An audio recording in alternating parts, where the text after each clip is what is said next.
Il s'appelle Major Gueye, il est expert en sécurité donc tey lu neex waaye def man mii sax su ma génnee ñuy taxaw bu ñu gisee dimaa ku ma romb ma nekk la foo waxee ma ne la Major Gueye moo fi nekk. yow mën naa ko bees avant Major Gueye di installé wu. chez moi bi war a bëree rek yaawu jàll. c'est du vrai wala c'est vrai. autre chose bu ko waree jàppee dina xam ne. mais boobu si waaw baax na dinaa rek yaawu jàll. ah waaw baax na. mais bu sama bëri léegi ci kaw laa fa rek. ci yegg donc ñu jaajëfalaat ko encore une fois di ko dalal ci suñu plateau moom Major Gueye nekk expert en sécurité moom la ñu dalal tey ci kër gi ci Univers Média TV ma bàyyi ko mu doon suñu mbokku internet yi balaa ñuy jàll ci li nga xam ne nag mooy waxtaan wi Major nuyu naa la. votre micro. Phénomène salaamaaleykum waa Univers Média maa ngi di ziar ñëpp di leen remercier davantage ci invitation bi. di nuyu pratiquement internautes yi ak téléspectateurs ñu suivre en direct ci émission bi. waaw en fait di wax vraiment je suis très ému en fait de voir vraiment en fait ces gens-là surtout en fait si monsieur La Ndiaye noonu laa xatu mais fi mu fee ko tey bon am benn yóbbante boo xamante dama koy wax en direct parce que dafa am étudiant yu ma koy laaj depuis parce que depuis démb ba gisee affiche bi. Ces étudiants veulent que même mënuñu bu corriger seen mémoire.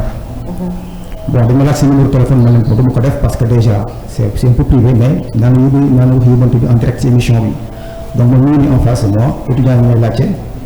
bon bëgg ma def publicité si yenn institut de formation professionnelle li ñuy laajte leneen ñu ngi corriger seen mémoire voilà. jàpp ngeen seen sàcc te sàcc bi maa koy jàpp ci loxo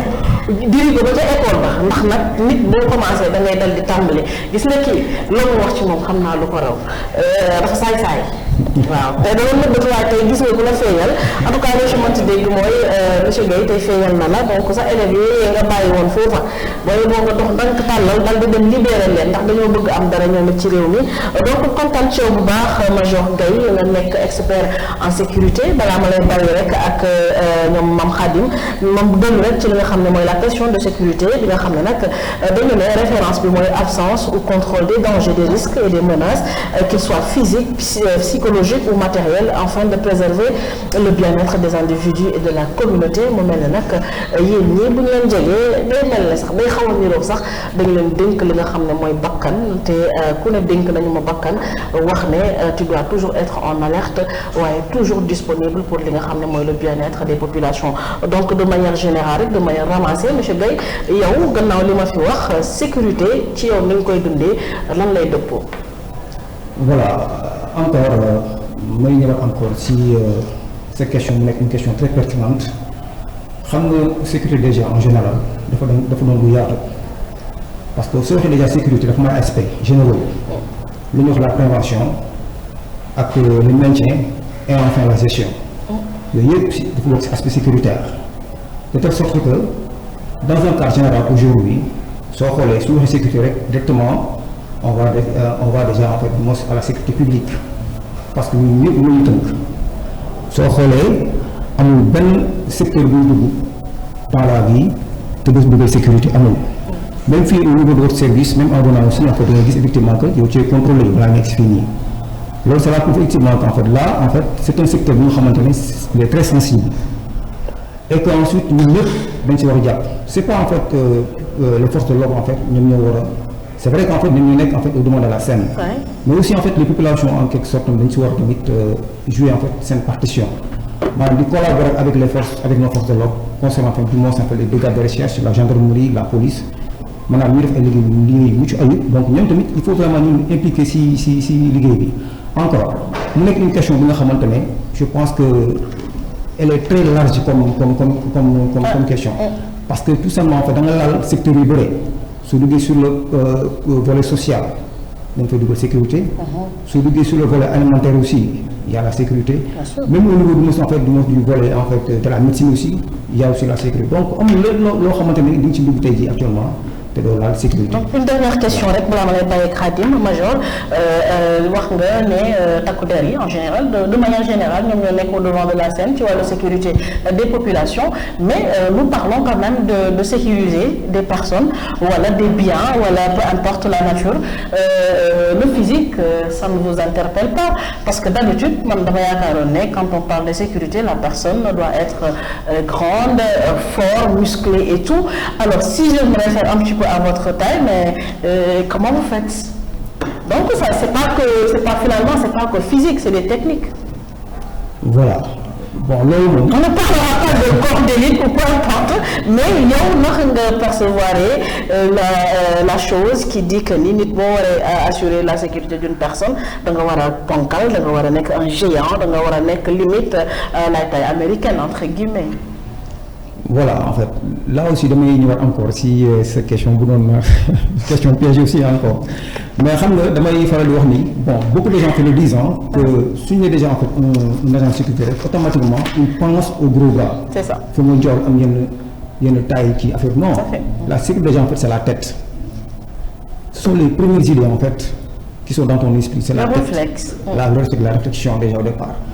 soo xoolee en fait les corps d'intervention parce que da nga ko xaw coftu mais dama siy dugg encore soo xoolee fii en fait nos brigades d'intervention comme GIGN wala ay BIP ñooñu le plus souvent soo xoolee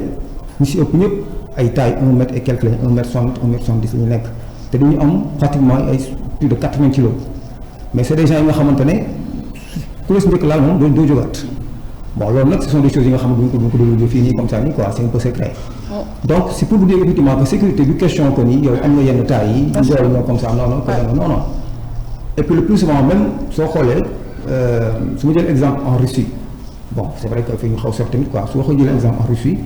ñoom soo xoolee en fait donc à part en fait ceux qui sont du moins autour du président Poutine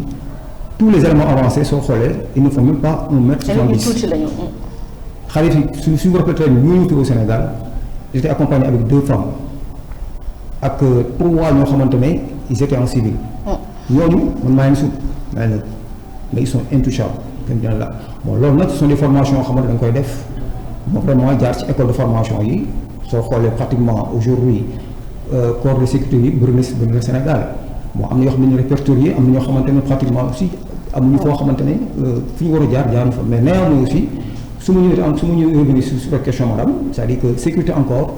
Pour finir encore sur votre question, c'est pas en fait la taille ni le poids. Tout à fait. Mais c'est le mental. Voilà, merci beaucoup. Adim, ma bàyyi la ak Major Gueye. waaw damay rebondir ci même lancé bi nga xamante ni Bambi moom nga nekk ak Major Gueye pour ne pas perdre le fil pour mën a kii dëgg la sécurité dafa bokk ci sujet yi nga xamante ni entre guillemets ay sujet tabou la li ñu koy waxtaanee surtout ci médias yi bariwul li ko waral nag mooy voilà contexte bi nga xamante ni moom la ñu nekk Bambi dafa wax lu am solo par rapport ak taille bi par rapport ak physique bi pour nekk ci lancé boobu noonu cité nga ay président ay hommes d'état yi nga xamante ni bii ñëw Sénégal ñi nga xamante ñooy seen encadrement wala seen garde du corps bu ñu ko mënee tuddee noonu entre guillemets au niveau national su dee nga BIP GIGN mais dañuy gis acteurs politiques yi nga xamante ni ñoo nekk fii ku pouvoir surtout ñu faree ci pouvoir bi nga xamante ni xëy na takk der yi ñoo war a assurer seen ay sécurité mais dañuy coowu nervi jógoon na fi ci jamono ji nga xamante ni le président Macky Sall mi ngi fii dañuy gis ba léegi ay gros bras di topp yenn ci yi nga xamante ni ñooy nekk ci pouvoir bi di ay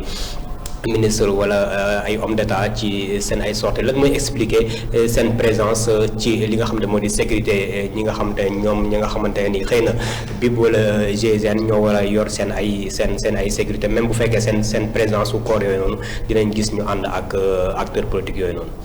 Voilà, très bonne question. Déjà au départ, en fait, il y a une petite différence entre la sécurité publique et la sécurité privée. Sécurité publique soo xoolee en fait ñoom ñooy gérer en fait les maintiens de l'ordre les répressions n'est-ce pas yenn agressions yi le plus souvent ñoom service public yi pratiquement ñoom loolu la ñuy gérer mais su ñu nee sécurité privée loolu mën naa c'est un corps commercial soo xoolee pratiquement ñoom le plus souvent comme je prends exemple sur vous mën nga ma soxla ñoom bon en fait moi je dois voyager je dois en fait j'ai un temps boo xam ne ko def bon à l'étranger ñu dama bëgg ànd ak yow pour me sécuriser moom parce que déjà je suis quelqu'un de connu en fait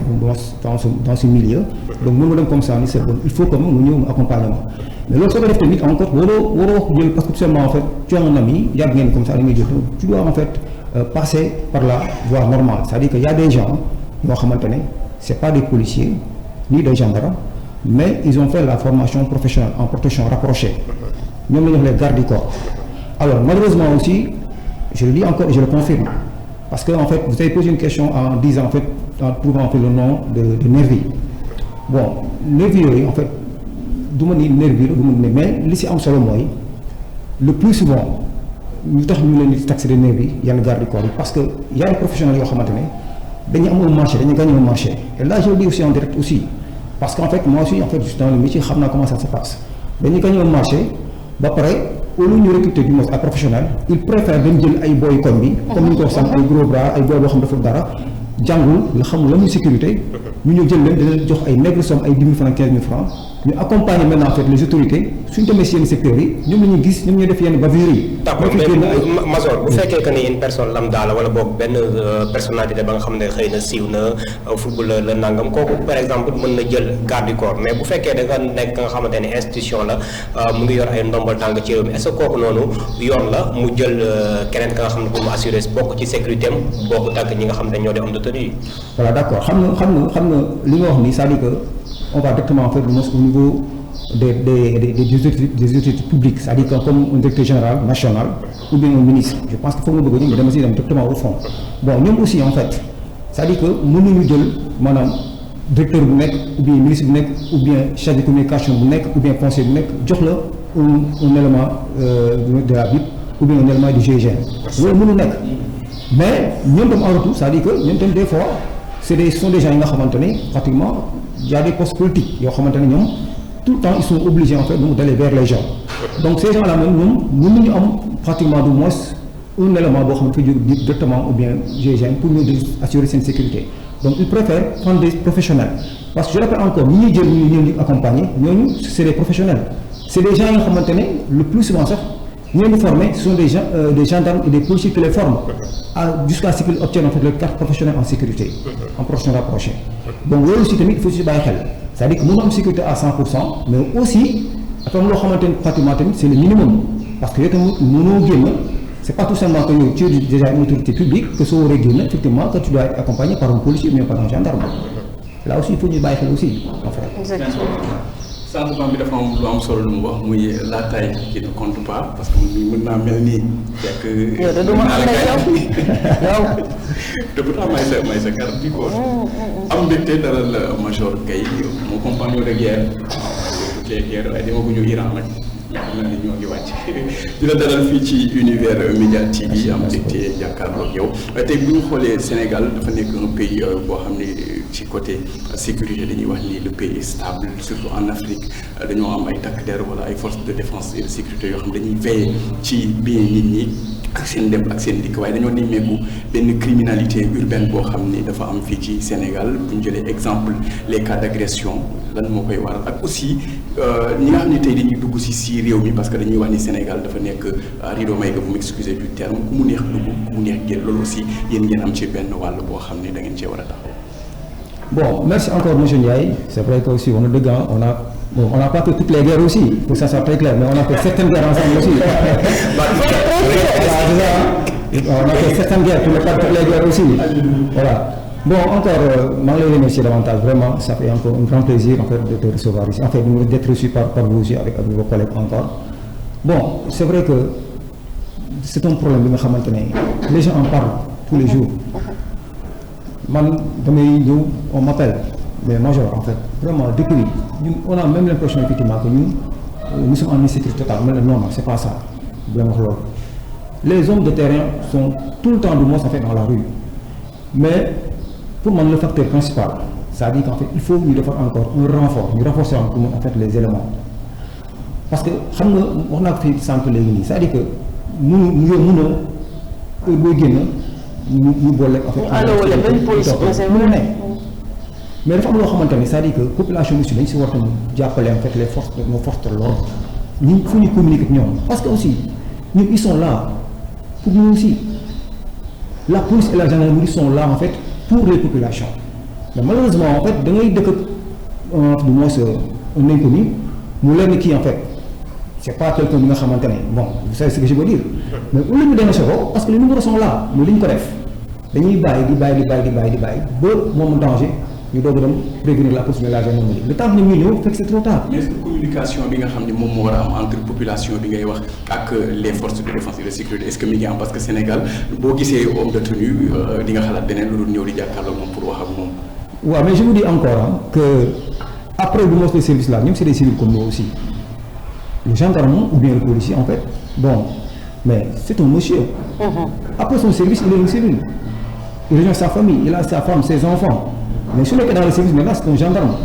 Alors là maintenant amul am benn blocage benn blocage entre cette forme de communication. Parce que am benn fluidité maintenant où se trouve le blocage man xaw ma mais en tout cas man à ce que je sache ñi may fréquente man vraiment c'est des gens yi nga xamante ne vraiment ils sont intègres. est-ce que Mbazor cas de meurtre yi nga xamante ne nii Ousseynou mu ngi koy wax tout à l'heure yaa ngi wax ne ñu bëri dañ lay interpellé ne la nous sommes ci benn insécurité totale yi est-ce que bu fekkee que ni waruñu mën a def différence cas meurtre yi nga xamante ni jumelle bi moo rey kenn ki ñaari xale yu doon xeex kenn ki jënd paaka jam kenn ki mu décédé est-ce que loolu mën nañ ko wax ne aspect insécurité la dans la mesure où ñi nga xamante ne ñoom ñoo koy def ay proches la ñuy doon lan moo mën a tax li nga xamante moo di cas de meurtre yooyu noonu mën a dañ bu fekkee nekkul aspect sécurité comme ni nga ko waxee sànq jël policier citoyen bu nekk ñu teg ci ginnaawam policier. mooy la sensibilisation monsieur il faut que la sensibilisation soit forte sensibilisation boobu mu yem ci maanaam ci hôpitaux yi ou bien services yi sensibilisation dafa war a yem même dans les écoles de formation parce que li nga wax nii en fait mais avant-hier à Nord Foire xam Sud Foire mais xool ce qui s'est passé. hier même il y a une agression ba kii bi jeexee en fait open press bu le combat mais télé bi yëpp boo dañu agressé dañu simol mais loolu police pourtant mu fa woon mais police encore mënu wax sànq quoi mënu dugg fu nekk c'est-à-dire que booy dañuy ñëw def yoo xamante ne bon loolu nag mooy li wax sànq rek quoi il faut encore davantage ñu gën si liggéeyaat te je pense que aujourd'hui je vais répéter encore. mais sensibilisation bi ci ban anam lay doon parce que bu fekkee que ni xëy na contexte yi bokkul ñi nga xamante ne dañuy def sumal banditisme moom lañ ci jublu mais par exemple ñaar ñi nga xamante ne ni ay dispute la ñu am kenn ki jënd paaka arme blanche bi ni ñu koy jaayee aussi yomb na amul benn contrôle ñi nga xamante ne ñoo di lamb yi xam naa certainement dinañ si ñëw parce que am na ay questions yu mën la bëgg a poser par rapport ak ci sécurité purement ci côté lutte bi. mais sensibilisation bi ci ban anam lañ ko war a jaare pour mettre en terme yenn yi nga xamante ne ay recrudescence yu ñuy gis ci ay cas de meurtre. bon yaa ngi wax léegi ci affaire les deux filles là yi nga xamante ne am na si sur paaka bi mais fa la jëlee paaka bi këram la ko jëlee da ko jënd kenn xamul mais yow en personne yow tabaski ça fait même pas en fait une semaine xam nga 2 semaines bu ñu si jógee mais da nga romb ñu comme ça ñu jaay paaka dans la rue à bas prix ay 300-400 francs ay machette ñu koy jaay maximum le prix maximum c'était 1000 francs.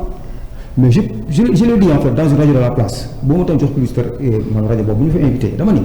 c'est-à-dire que yu demee noonu arme blanche yooyu c'est-à-dire que war nañ trouver une solution mu am benn place bu ñu koy jaayee soo ñu ko jënd ñu présenter une pièce d'identité nationale ou bien benn papier bu woon effectivement que plaque bi yaa ko jënd ñu numéroté ko pour que demain s'il y a problème ñu mën rapidement ñu identifier en fait du moins ak fan la jóge mais malheureusement mais xool ce qui s'est passé mais qui peut dire même man mii sax mënu ma toog ni la fii la paak bi fii la ko jëlee mënu ma ko wax donc su ñu waxtaan si affaire prévention bi moo xam au départ donc prévention su ñu ko waxee rek sensibilisation da si dugg te loolu dañ ko yaatal mooy li ma wax mooy en fait les forces de l'ordre mais aussi en fait les populations donc je pense que même soo xoolee temps yi passé nii en fait que ça va passer déjà en fait notre ministre de l'intérieur le général Bastine mu nekk une expérience en sécurité comme boo xamante ne ça fait plus de 30 ans 40 ans muy sécurité kooku moom xam na ce qui se passe au niveau de la sécurité intérieure de ce pays su mu ñaata encore si bon peut-être après naa ko tontu encore sur le cas en fait de nos frontières naa ñëw encore waxaat léegi mais c'est pour vous dire effectivement que rek c'est-à-dire que même au niveau des écoles te li nga wax ni ñu ngi doog a feeñ mais yàgg na école yi boo dañuy jàng seen école yor ay paaka ay ciseaux seen saak yi te ils sont même pas en classe terminale ay troisième la ñuy nekk ay seconde ay première donc loolu aussi vraiment c'est un cas bi nga xamante ne je pense que loolu autorités yi ñu ngi koy dégg te je pense que ñoom tamit daa ci jël en fait les mesures nécessaires pour vraiment finir cordialement ce fléau quoi ce problème. d'accord dañ doon rebondir bàyyi la nga répondre question Seydou par rapport ak cas frontières yi ngay wax tout à l'heure. loolu moom mon frère c'est vrai que c'est une question encore qui est très sensible et que d'habitude en fait les gens ne veulent pas en parler mais je pense que salue au passage encore davantage ma koy saluer en fait respect mon général muy le général Birame Diop bi nga xamante ne bon man je l'ai connu étant capitaine ah il était capitaine ba mu koy xam parce que c'est un élément en fait c'est un pur produit en fait du groupement de soutien de l'armée de l'air. Merci beaucoup. Je l'ai connu étant capitaine moom ak ñoom capitaine Cheikh Diop maintenant il est général bu ma ñëwee foofu pratiquement en fait à l'école de l'air man en 97 après man j'ai été affecté ba mu ñëwee foofu y avait le capitaine Cheikh Diop moo nekkoon sama chef de service maintenant il est général après il m'a affecté GOA le groupement opérationnel de l'armée de l'air fa laa nekkoon donc c'est quelqu'un que je connais très bien c'est un militaire bi nga xamante ni il a rampé il connaît très bien en fait la sécurité. Ah oui. Monsieur Birame Diop donc mention à lui mais dafa am tam lu des gis nga mon frère il ne faut pas qu'on se voile la face ce qui se passe dans ce pays ces derniers temps vraiment c'est pas tout normal et que tous ces gens-là qui font ces bêtises-là en fait soo xoolee la plupart d'entre ces gens-là ce sont des étrangers. C'est des étrangers. C'est ça aussi interpellation yi am yëpp opération yi am temps yëpp nga xamante ni police moo ko mëne gendarme mëne ko ñi si jàpp ñëpp ñi si ëpp ñëpp ce sont des étrangers alors maintenant su ma ñëwaat encore si question monsieur Ndiaye c'est-à-dire tout simplement en fait le problème se trouve au niveau de nos frontières c'est là où le bas blesse foofu la ñu war a gën a sécuriser encore davantage gën a yokk renforcer éléments yi ba ñu mën a xam kan ñoo dugg kan ñooy génn parce que yow soo jógee sa dëkk bëgg ñëw bëgg a dugg Sénégal mais il faut quand même déjà en fait que tu sois identifié ñu xam déjà au départ yow lu tax indi Sénégal lan moo tax ñu ñëw fii da nga ñëw pour jàng si da nga ñëw pour def commerce da nga ñëw pour léegi li ñu xam ko identifier la fichier la nga xamante ne soo fa duggee def ñaawteef dans les semaines qui suivent on te prend mais malheureusement en fait gars yi dañu fi dugg te doo xam si yan condition ñu fi duggee. mais est-ce que foofu noonu amul benn je vais emprunter le terme laxisme boo xam ne dafay am ci suñuy autorités yi nga xam ne tey ñoom ñoo yor mbir moom muy affaire sécurité parce que bu ñu demee ba réew nekk rido may ka ku mu neex dugg ku mu neex génn comme ni nga ko waxee ñaawteef yi nga xam ne moom mooy am fii ci Sénégal ñoom ñoo koy def donc fan la problème bi nekk exactement. Voilà je pense encore je rappelle comme encore le problème là ça ne date pas d'aujourd'hui il faut une constitution soit très claire. Ces ministres qui sont là aujourd'hui en l'occurrence en fait le ministre de l'Intérieur et celui des forces armées ñoom c'est vrai que yàgg nañ nekk maanaam de tenue mais aussi en fait lii yàgg na ci réew mi alors donc ñi nga xamante ne ñoo fi nekk tey ñu nekk suñu autorités yi vraiment je pense que ñoom liggéey bi ñoom ñi ngi ci man ci la ma jàpp moo tax su mu ñëwaat encore sur votre question en fait muy le programme migratoire automatiquement dafay rebondir ci insécurité bi am ci réew mi parce que soo xoolee semaine yi passé ñuy jàpp am na parti yoo xam ne Sénégal yi xamu ko mes frères ma sœur xamuñu ko soo gisee nit jàpp jël xaj rey ko fees ko di ko jaay ñun ñuy dugg suñu genre yi nga xam ne njaay nga xam ne njaay dugg ay tàngana xam nga yooyu la ñu xam bon donc mu leen effectivement yaa ngi lekk loo xamante xamoo ko alors ñu gis ñu jàpp la dernière fois à Ngor man foofu laa defee sama FTA formation pour une qualification d'arme fa laa ko defee mais nga gis keroog moom kenn si prétexte moom benn xar bu dee waa ji xam naa sûrement tamit foofu tamit vraiment c'est un peu compliqué xar bu dee suul ko wala nga mais ngi jóg sànni ko si plage bi xam naa le gosse l'a suivi dem ba topp ko ba mu ko sànnee noonu booy bu jël ko fees ko rey ko def ko si mbuur heureusement dañ ko jàpp booy ñëw ko si signalé ko gendarme ñu jàpp ko. mais est-ce que bu fekkee dañu entouré benn ceinture de feu terrorisme bi yeneen ak yeneen am ci sous-région bi ñuy ragal mu yegg si ci réew bu Sénégal moment boobu noonu dañuy gis ne entrée yi ak sortie yi daanaka xëy na contrôle mu ngi ciy am mais parfois ay failles day am ba ñenn ñi nga xamante ne ay def ko di ñaawteef lañ ñu dugg nan dem gën a mën a renforcer li nga xam ne moo di sécurité bi au niveau des frontières ba li nga xam ne wàllum terrorisme ak kii ba léegi on touche du bois yàlla mu ñu siy musal mu gën a mën a perdurer. yàlla na sax encore yàlla na sax le Sénégal jàmm rek lañ xam mon frère parce que tey jii nii li may wax mooy ñenn les pays en fait environnants en fait dañu envie en quelque sorte. il faut aussi de la vérité aussi ñun yàlla lu ñuy sàmm ba léegi nii doo fi dégg ay cas terroristes boo fi dégg alors soo xoolee en fait pays ñu wër yëpp Gambie Mauritanie ay Guinée Bissau ay Guinée Conakry ñoom ñëpp soo xoolee pratiquement en fait seen dëkk yooyu dañoo ay problème ay coup d'état fii de gauche à droite ñu Sénégal ba léegi yàlla muy sutura am lu te yàlla na sax encore tamit maintenant pour revenir à votre question loolu tamit dafay ñëw encore ci ñu renforcer du moins en fait nos frontières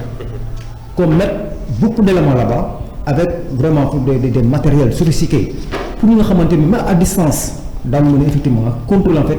ces gens-là qui entrent sinon en fait bon nous sommes toujours en sécurité c'est ça aussi le problème malheureusement aussi bon c'est un sujet bi nga xamante ne les gens en parlent mais bu ñu bëgg dugg dans le fond. parce que da ngay gis man dem des fois dañuy invité seen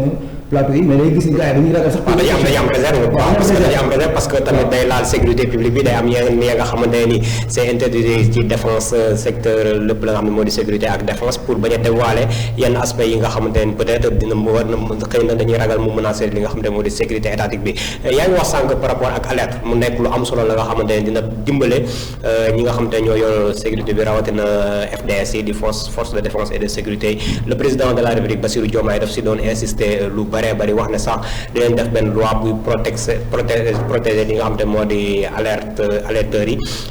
tey réew bu Sénégal dafa nekk réew ba nga xamante ni xëy na boo dénoncé dañuy jàpp ne sa voisin nga dénoncé wala nangam léegi mentalité bi nan la ñuy def pour mu mën a changer pour li nga xamante ne boo nekkee sa koñ di gis ay la nga xamante ni ay nit ña nga xamante ni xam nga ne li ñuy def nii c'est un peu suspect nga woote pour dénoncer leen mais aussi yow mi nga xamante ne yow yaa leen dénoncé nga mën a am lu la protéger est-ce que loolu noonu jëmmal nañ ko parce que bu ñu xamee ne kii moo dénoncé rek ci koñ bi boo moytu mën na la indil ay jafe-jafe. Très bien. Je rappelle encore que le président de la République c'est le chef suprême des armées. moo féete ñëpp kaw ci wàllu de tenue que tu sois policier gendarme militaire. moom déjà moom mooy en fait le premier gardien en fait de la constitution donc ñun ñëpp moo ñu garder en quelque sorte. ñu am ay bànqaas yu ñu joxe maanaam ministre de l'intérieur ministre en fait des forces armées ñoom ñu ay kilifa yoo xamante ne ñoom tam ñoo assurer suñu sécurité. maintenant dafa am loo xamante ne tam mon frère c'est-à-dire que mënuñu def publiquement nekk naa pour que koo leen gis boo ñu boole même suñu ce qu'ils ont fait c'est très simple ils ont balancé des numéros verts. donc yow même à distance mën nga toog gis loo xamante ne ça paraît un peu louche nga téléphoné soo téléphoné dans les secondes qui suivent automatiquement gars yi dañuy agsi parce que ñoom loolu la parce que su nekkee en fait ñun amuñu information yi kenn interpellé si benn cas mais dans ce cas donc dafay am benn genre retard moo waral temps yi yëpp soo xoolee gars yi dañuy def ñaawte balaa ñu comprendre fi dem nañ seen yoon parce que tout simplement duñ leen aviser à temps maintenant suñu ñëwaatee encore ci wàllu tamit renforcement sécuritaire boobu noonu loolu je ne dirais pas que c'est impossible mais ça va être encore très difficile loolu déjà pour mu am déjà il faut encore ñu wax naa ko sax ñu renforcer encore davantage les éléments de la sécurité gis nga je donne un exemple au niveau de la Russie je pense que moom yéen xam ngeen parce que déjà ngeen ko déjà Russie déjà ñoom gis nga c'est un pays déjà riche il y a tellement de richards qui sont là-bas mais le président Poutine ba mu koy gis effectivement que nit ñaa ngi génn di dem di voyager mais ñi ngi ànd nag pratiquement en fait des éléments de sécurité yi nga xamante ne ils sont pas en fait de la police russe ni de l'armée russe mais xam nga ce qu'il a fait le président Poutine dafa récupérer tout ce qui est agent de sécurité garde du corps ñëpp la jël dugal leen ci armée bi ñu dugal leen ci police bi ba nga xamante ne yow léegi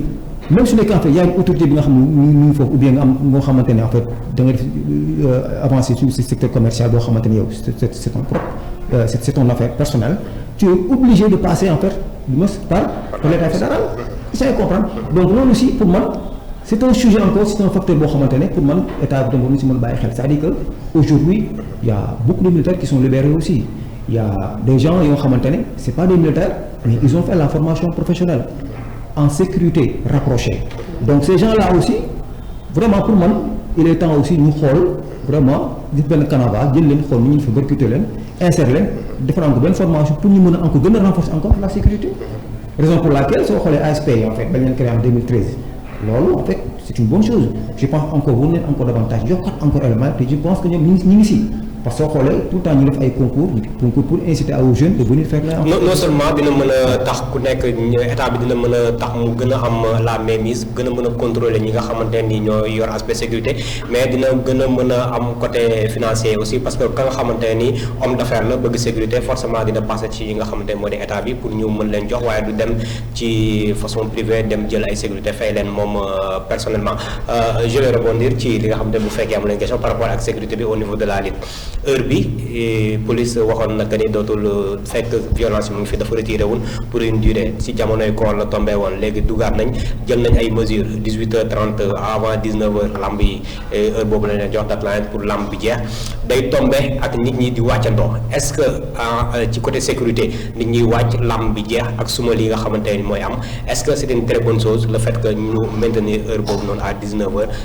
mu tombé heure bi ñu nga xamante ñu bëri ñu ngi wàcc ak lu ci bëri ci lamb arène nationale nationale lay doon technopole route nationale bi dafa nekk foofu boo defee ne yaa ngi ci autoroute à péage bi est-ce que wóor na guddi bi ak heure bi nga xamante moom fi nekk ban moo gën en matière de sécurité. waaw xam nga je le disais tantôt ba mu invité temps yii passé benn rajo bon lamb kenn mënu ko génn ci Sénégal parce que c'est notre sport national mais il faut quand même que ça qu'elle soit donc accompagnée en fait par la sécurité sénégalaise soo xoolee en fait lamb yi la passé noonu soo defee remarque dafa teel a pare parce que ñoom tamit en fait la poule a déjà pris en fait ses propres décisions parce que mënu tamit continuer ci loolu chaque instant ñuy commencé lamb joo xamante ne ay 20 heures lay commencé 21 heures donc foofu 22 heures voire même donc loolu déjà dafay une insécurité donc loolu même force de l'ordre sax bu ñu mën a maanaam sécuriser pratiquement tout le monde alors que ni tey jii nii soo xoolee ce combat qui doit peut-être venir en fait muy Sa Thiès ak bi nga wax ni ak Zarko mais je vous dis encore en fait que je le dis en direct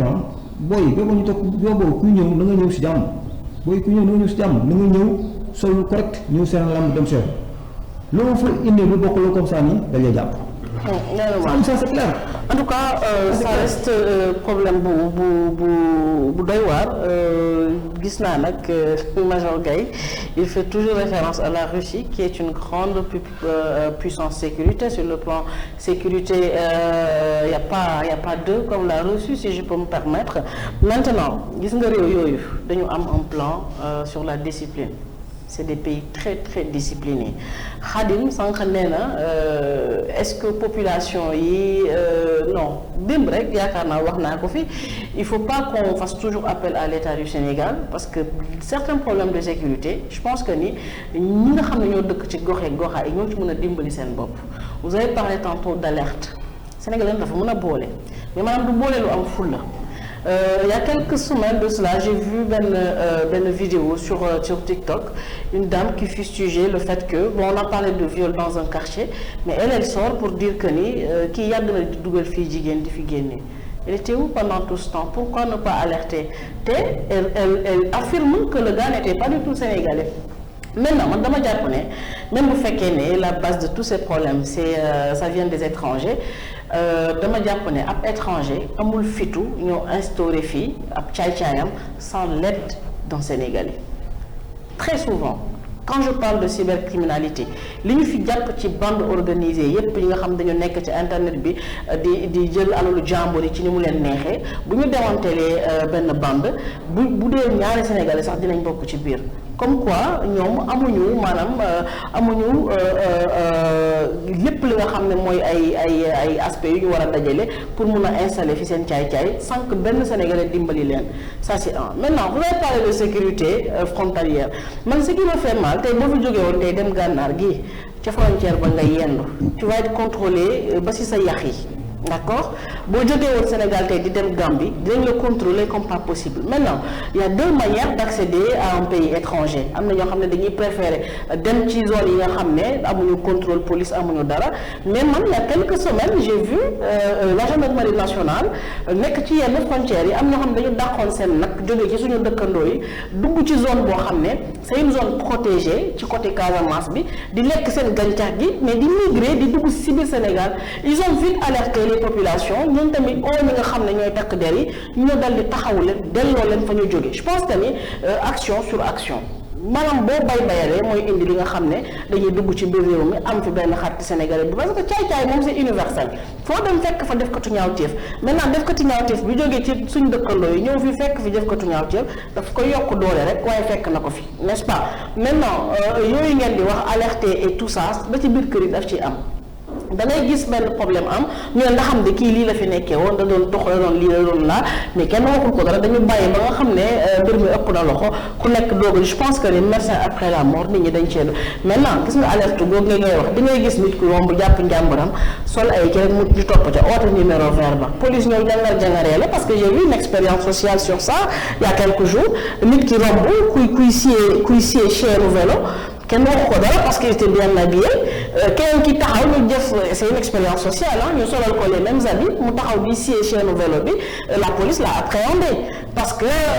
gis nañu ne ni mu bindoo wala type de personne bi mu nekk c'est susceptible d'être un agresseur mu ne leen maa moom vélo bi sama caabi moo réer pourtant kii romb ak moom yëpp même expérience la ñu mën def ñoom ñaar comme quoi léeg-léeg Sénégal aussi dañu lay topp rek sonal la juste rek ci sa melokaan ci sa apparence donc mën nañ ci bàyyi xel aussi mais moi je pense que ni pour le problème de la sécurité la discipline doit être la base dire que ni oui tey jii bu fi jëlee amoon am na ñoo xam dañuy taxaw mais ñooñu aussi bakkan lañ yore tey quand tu es garant d'une tierce personne yow xam na ne yow il faut que tu sois déjà en sécurité être en sécurité nag chez vous nekk en alerte nekk quelqu'un de très réfléchi de très réactif voilà donc ñoom aussi arrêtez de mettre en danger ñi nga xam ne ni ils sont garants de votre société man je pense que ni monsieur Gaye la chose la plus importante wala la base de tout ce qui tourne autour de la sécurité c'est la discipline. Bon, vous avez tout résumé c'est vrai qu'en fait rien à dire parce que li nga wax tam mooy dëgg il faut en fait dans tout secteur il faut déjà au départ qu'il y ait en fait la discipline. Malheureusement ici au Sénégal en fait les gens ne sont pas disciplinés aussi même dañ koy xool même soo xoolee même dans la conduite nii même si tali bi ñu neex la ñuy dawalee day ku lekk sànni ci mbedd bi. c'est ça ku jël café naan café au lieu nga xool foo ko teg da nga jël sànni loolu yëpp dafa bokk ci discipline boo xamante ne te dëkk encore je rejoins en fait la dame ce qu'elle a dit madame dëkk pour nga defal ko déjà il faut qu'en fait que la population soit disciplinée déjà au départ. Bon su ma ñëwee si exemple bi nga wax ci Russie c'est vrai que maa ngi exemple sànq bële deux fois ma exemple si Russie mais avant ma ñëw si boobu. armée obligation mënul tax discipline boobu noonu ñu am. gars yi dem armée mu nekk obligation passage armée. comme ku say jamaale. man de mon frère je suis d'accord man de su ma ministre recevoir moom boo waxtaan ak ñoom naa ne carrément ku am 18 ans yóbbu leen ñoom ñëpp armée parce que foofu soo génnee dañuy discipliné parce que yéen dootoo ko defati. Mais malheureusement en fait non indiscipline bi am ci réew mi moo tax problème yëpp. Voilà, on a vu des anciens récipiendaires de l'armée sénégalaise qui font énormément de bêtises. La femme qui s'est fait tuer à Fatick, son mari c'est un ex homme de tenue, donc c'est un ancien homme de tenue. Donc bon, pour moi, la discipline c'est une philosophie de vie, monsieur Gaye. Il faut que nit ku nekk xam ne boo yaree sa bopp tënku ci charte yi nga xam ne mooy tax ñu wax ne réew mi jógee na fi dem fa ca des loolu yow yaa koy def ci sa bopp parce que discipline moo tax nga dem jàng li nga xam ne oui on n'est pas je parle sous votre contrôle on n'est pas expert en sécurité sans être quelqu'un de très formé en arts martiaux si je ne me trompe pas bon même si c'est pas très évident pour moi la base c'est ça c'est d'avoir des techniques de combat des techniques de prévention des techniques d'alerte et tout ce qui va avec donc pour moi la chose n'est pas d'aller à l'armée mais la chose c'est de comprendre que ni sécurité sa réew dafa commencer déjà sa sécurité yow nga am discipline ñu def loo xam ne doo sonal kenn kuy ñëw di la dimbali parce que ku nekk en danger tu mets en danger tout le monde parce que bu fekkee un pays comme le Sénégal tout le monde est réactif au danger tey jii boo romb dañuy agressé nit nga nekk xale bu góor sa xol dafay laaj ñuy romb ñuy tobaxal benn jigéen da nga naan da ngay dem te souvent il y a des gens qui sont tués par ça ki lay dimbale mooy mujj sauvé wu yow nga nekk donc une jeune femme qui a son téléphone dans la rue qui marche qui limite qui s'expose au danger ak këf kat jóge fee këf ko pesaale ko wala gaañ ko ki nga xam ne ab góor bu doon jàll rek la il peut être réactif à ce problème donc moom ñu rey ko alors que yow yaa exposé si danger yow yaa exposé l'autre personne qu'on a tué au danger parce que il faut être discipline je reviens encore si discipline la rue c'est pas pour parler au téléphone gardez vos téléphones dans vos sacs parce que Dakar nit ñi comme ay ceeli waaw dañuy këfe dañuy dóore dañuy def ay bêtises yoo xam ne vous exposez finalement tout le monde au danger. Je te rejoins sur ça muy phénomène bi nga xam ne tey moom mooy les motos Jakarta comme ni ñu koy waxee gis nañ nguur gi jël ci ay matukaay que daañu immatriculer bépp koo xam ne tey yaa ngi yor moyen de transport boobu nag waaye toujours Sénégal dafay am problème bu suivi monsieur Gaye pour que ñu mën a jëmmal li nga xam ne mooy phénomène ba pour ñu xam qui fait quoi parce que boo xoolee ñaawteef yu bëri aussi borom moto Jakarta yi ñoo koy def. Voilà c'est ça aussi la vérité encore bon xam nga yéen moom vous êtes très bien renseigné vraiment xam naa li ngeen def moo xam ngeen ko baax mais néanmoins en fait je vous rappelle encore que li may fal di wax rek quoi gis nga ñun madame ñun on a dafa am kenn ku ma waxtaan ci wàllu sécurité mu naan on a l'une des meilleures polices africaines ma ne ko non ma ne ko on a la meilleure police africaine. macha allah. man ko li may wax nii parce que man j'ai été formé avec des étrangers te si moment boobu noonu une semaine après en fait ñun ñëpp dañoo daw dem dugg infirmerie parce que lu ñu wax non ce qu'ils disaient c'est vrai ñu dañ daan carrément que les Sénégalais ne forment pas les Sénégalais ñoom dañ leen massacré tellement que dafa am fi en fait une rigueur en fait. si loolu nag xam nañ ko donc côté boobu c'est-à-dire que rigueur bi moom ñu ngi fa toujours maintenant. gis nga ce qu'a dit en fait la dame là madame là mais c'est ça la vérité c'est-à-dire que dans toute chose il faut qu'il y ait la discipline moo tënk lépp parce que yéen ñii en fait yéen ñii soo ku ñëw fi déjà xam ni fii déjà en fait c'est un corps très discipliné les gens sont très corrects les questions sont très bien posées donc c'est environnement xam ni et puis je salue encore au passage vraiment man xaw moon sax que ni vraiment yéen ñëpp ñu dégloo man je pensais que ni rajo boo xamante ne moom tey démb la judd xam barke démb mais ma dégg ma gis pratiquement ñu ngi seetaan ñu ngi suivre partout au Sénégal c'est-à-dire tout simplement donc il y a aussi le professionnalisme te li ñu professionnalisme déjà au départ mooy la discipline. moo tax ku nekk mën toog fi liggéey fii. maintenant gis nga madame c'est très simple pour moi dama jox benn exemple ci dame boobu nekkoon ci ñu waa Fatick ñu koy kii noonu. mais fii Sénégal fii le problème actuellement que nous rencontrons da ngay gis ma dem sama kër. Monsieur Ndiaye ñëw bëgg location chambre moo ko loué mu leen mën naa ko loué 20 000 francs parce que monsieur Ndiaye moom Sénégal la comme man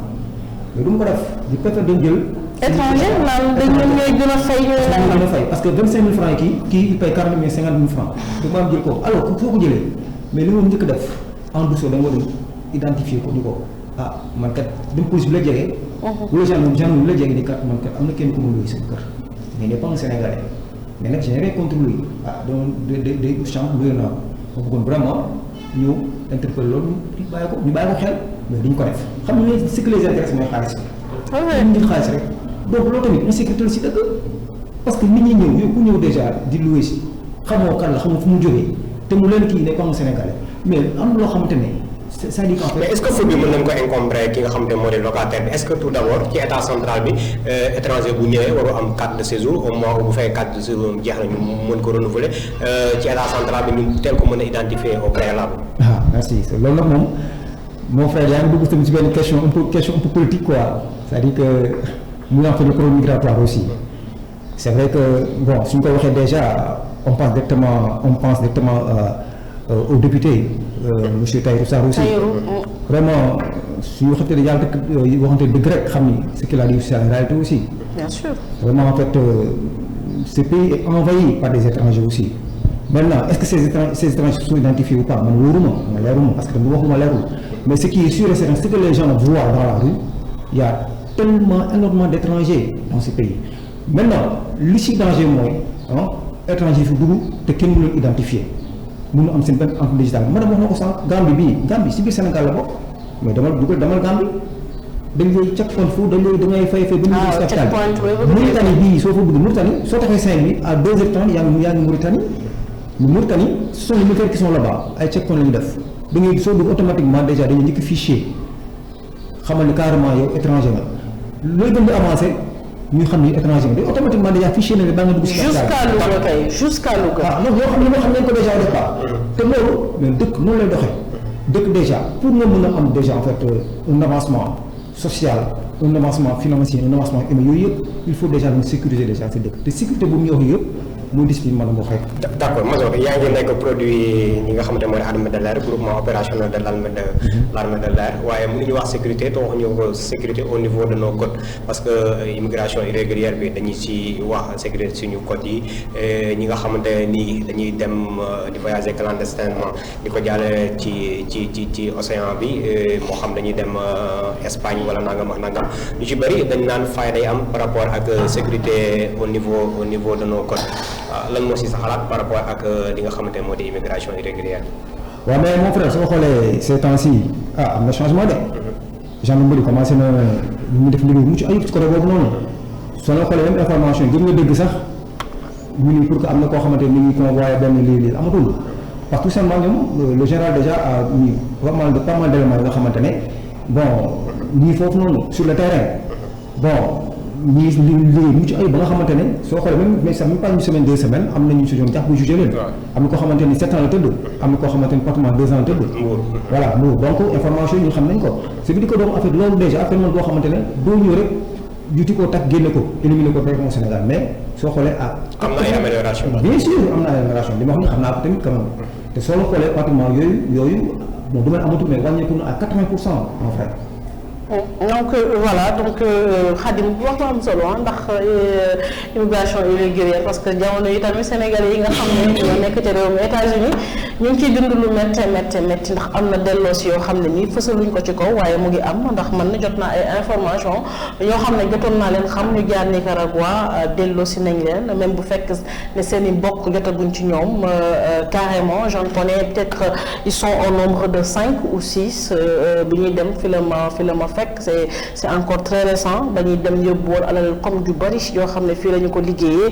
dem ci réewum Amérique jamono yu bëri jafe-jafe lool ci yooyu les réew loo ci mënti dégg mooy la question de la sécurité monsieur Guèye dina yàgg lool ñu ciy wax ndax nag tant que population bi yaruñu seen bopp lu ci bëri daf ñuy bëgg di échapper. Vous avez parlé du général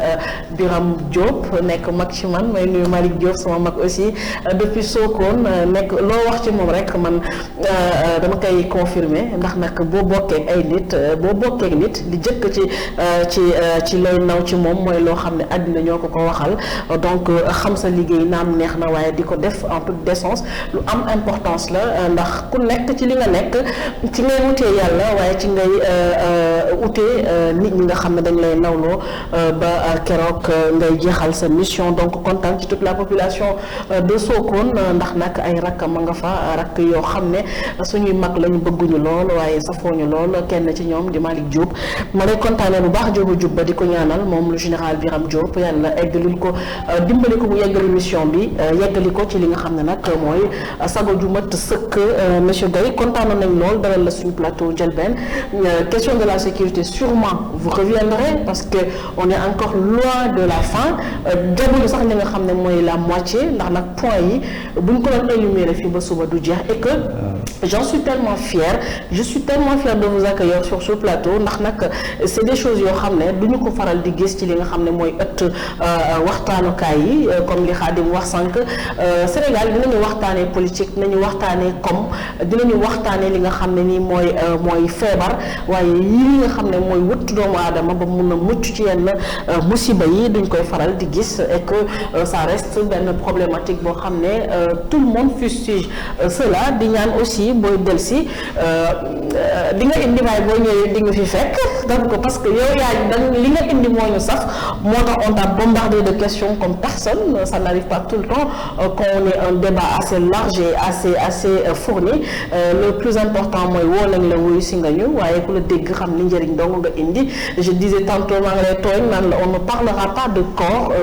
d'élite ou quoi que ce soit le plus important est que vous êtes un expert en sécurité et être expert en sécurité c'est aussi être une personne très fiable techniquement monsieur Guèye mais aussi sûrement vous avez des systèmes de management en ce qui concerne la sécurité donc ku war a mën a ubbi école pour jàngale li nga xam ne mooy wut sa bopp ak wut ñi nga dendal waaye jàpp naa ne it facteurs yi nga xam ne mooy facteur organisationnel ak humain fees na ci yow dell ñu ñaan yàlla mu bàyyi la ak wër ak kattan ndax nag même si la sécurité ne fait pas toujours appel à la gabarit laaj na li nga xam ne mooy wér-gu-yaram bu mat sëkk. maanaam daal xam naa ne après moom su émission bi jeexal xam naa ne dina ma jël suuf quoi parce que xam naa ko jaaxal quoi sama taille j'ai un petit frère qui porte si man mooy suñu caat que je salue au passage actuellement il est à Kédougou bokk ci corps GIGN dama ko doon gis à chaque fois su ñëwee il perdait plus de poids je me demandais mais qu'est-ce qu'il a est-ce que da nga feebar il me disait non je n'ai rien sauf que dama ko gisoon mu am benn routine le matin très tôt day jël eau tiède ak citron c'était le but c'était de perdre du poids parce que ñun dañu bokk ci famille boo xam dañu am yax machallah il est grand de taille et tout mais jeex bi daf ma daan jaaxal parce que sama rakk boobu dama ko bëgg donc il me dit que rien à voir parce que aussi j'ai besoin d'être très léger. Donc je comprends honnêtement que avoir un corps petit, assez mince ou assez petit n'explique en rien le fait d'être moins efficace en ce qui concerne la sécurité. Donc ne vous en faites pas, monsieur Gaye, ça ne me fait pas peur du tout, mais c'est juste pour ñi nga xam ne muy seetaan yaakaar ne boo tant que tolloo ni nduuf rek waroo assurer sécurité kenn donc ba koy nuyu moom tamit bu baax déplacement la doon jafe donc les culturistes da ngay gis ñu tuuti gàtt tuuti mais très vivace de l'intérieur et ça c'est quelque chose boo xam ne c'est à adopter parce que nag boo woyofee te gaaw moo gën diis te buñ ne bërëb nga des ginnaaw comme sama ñaar gi ñu noonu. en tout cas daal conseil bi la joxe mooy genre ñu moom dañu leen moytu quoi. te duñ màgget. genre ñu moom duñu màgget. santaal ñu leen di fekk ñu mel. conseil boo xam ne la koy jox entre frère et sœur ñu moom genre ñu leen moytu quoi. bu ne bi daf may rey mais du ma ko bàyyee sama alal ma ne leen déet technique bi la jeune fille a fait là hier mooy elle était en danger elle a préféré donner son téléphone tranquille et partir en toute paix mais il me dit que lui je pense pas que je pourrais rester là tranquille à regarder comme dépouille de mes affaires reyante moom yéen a ci gaaw yéen a ci mën c'est clair. gis nga moom maanaam daal xam naa ne moom daal ñu ngi may sànni xeer quoi kii bi mais may nam rek xam naa dañoo dem toog après jékki-jékki après général boobu daal xaar ma jël affaire yooyu quoi donc sama kilifa la depuis 97 ba bu gën a gis nag vraiment maa koy saluer au passage déjà le général ndeysaan mu nekk un homme intégrant parce que man je le connais très bien quoi nee naa ba mu koy xam ne il était déjà capitaine aujourd'hui il est général moom ay ñoom Jojo ay capitaine Bérété mu ngi dégg dina xam ñooñu man Jojo man ba mu ñëwee GSA déjà en fait ak sama première affectation service laa nekkoon ba ñu fa FKA bu génn automatiquement dañuy yóbbu groupement opérationnel de l'armée de l'air donc foofu moom mooy GOA groupement opérationnel de l'armée de l'air donc fa laa mën a yem quoi. après la suite maintenant ngeen def affaire gëstu affaire donc foofu moom ba mu fa nekkee déjà vraiment mu nekk koo xamante ne déjà même si n'est pas en tenue doo xalaat sax kii déjà c'est un militaire il n'a même pas l'air tellement qu'il est déjà social quoi alors muy encore revenir encore ci vraiment ci émission bi. mu doon vraiment émission bu ma rafetlu encore. Merci beaucoup parce que li mu fa gis mooy professionnalisme laa fa gis parce que vous avez posé des questions pertinentes et que ñun tamit bu ñu daw quoi vraiment su ñu invité si plateau yi ñu wax affaire sécurité nañu ñëw wax ci. am na solo aussi mais gars yi dañuy daw. dafa yitteel nit ñi en fait. parce que vous avez posé des questions yoo xamante ne les gens le vivent tous les jours aussi ñu ngi koy ñàkk a dund surtout en fait le problème migratoire aussi ñu ngi fi ñàkk a dund les étrangers qui sont là en fait ñu ngi fi. pratique bi nga xamante ne Sénégal yi ko dund te ñun Sénégalais xamuñu ko. loolu il faut ñu si waxtaan di sensibiliser nit ñi bon di prévenir nit ñi encore davantage bon di encore remercier encore vraiment plateau bi di nuyu en fait donc autorités yi nga xamante ne ñoo gérer la sécurité en l'occurrence en fait le ministre de l'Intérieur ak celui des forces armées Birame Diop bon di jaajëfal en fait tout élément nga xamante ne yaa ngi liggéey yëngu si wàllu sécurité bon di jaajëfal ñëpp encore di leen remercier davantage di la wax ni man je suis en fait le bienvenu de façon. ba may ñëw itam pratiquement tamit dama am émission dans une radio de la place. mais dama ko écourté ñu leen bon attends damay dem fële parce que déjà bon foofu la dem toog su ma paree émission maintenant ñu programme pour prochaine fois ma dem si rajo yi. Inch'Allah donc je vous remercie infiniment vraiment si invitation bi. Merci beaucoup.